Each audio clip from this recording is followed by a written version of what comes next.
there. We've got to talk about what Helmut Marko has been saying after Australia, Tom, because this really irked me, to say the very least. I did see this story this morning, and I did do a little video on the F1 Chronicle about it.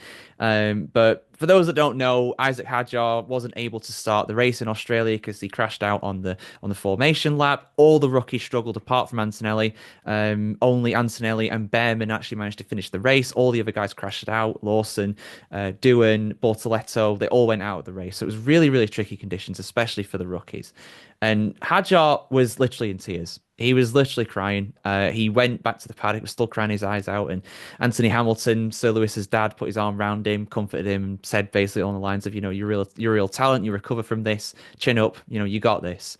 And his his boss, in a way, or at least someone associated further up in the Red Bull hierarchy, basically said that he was embarrassing to cry, to show his emotions like that.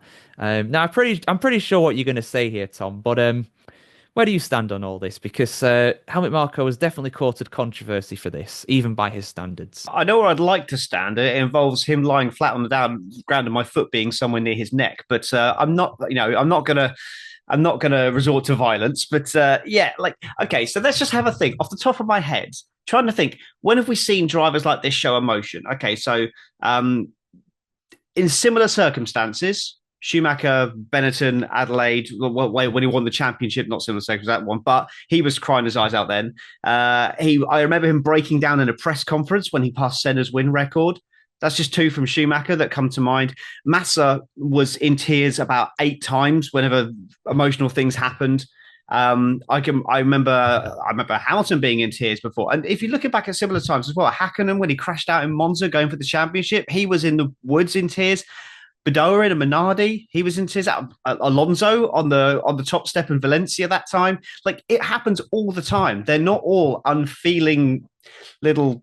I'm not going to say what I was going to say. I'm going to censor myself. But yeah, it's completely unacceptable. That is his driver as well. That's the person driving for his team. I don't know why we give him any kind of credence in the media whatsoever. I mean, we're playing into it because we're talking about it now. But to say that is embarrassing, whether it's embarrassing for him or embarrassing for Formula One, I don't know. Look, he's entitled to be upset.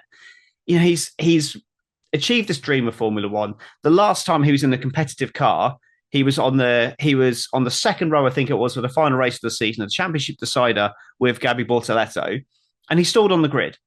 That must have been a huge blow for him because at that point his Formula One seat wasn't decided. It was still Perez and the Red Bull.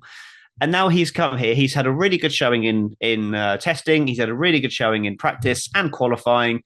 He's got all his family there. He's got all his friends there. It's his Formula One debut. It's his first race. He's all geared up and he doesn't even get to take the start because of something that he's done. So of course he's going to be upset. He's a young lad. It's his Formula One debut. He's allowed to be upset. So it's such an outdated mentality of don't show your emotions, lock it all up, don't let the world see it. It's embarrassing. And it's I mean, Marco's a man of a certain age, so I guess we can kind of expect that. We can't accept it, but we can expect it from him. So I'm just not giving him I'm just not giving him the airtime, to be honest. I'm not even going to think about him because what he says has no bearing on my opinions of Formula One.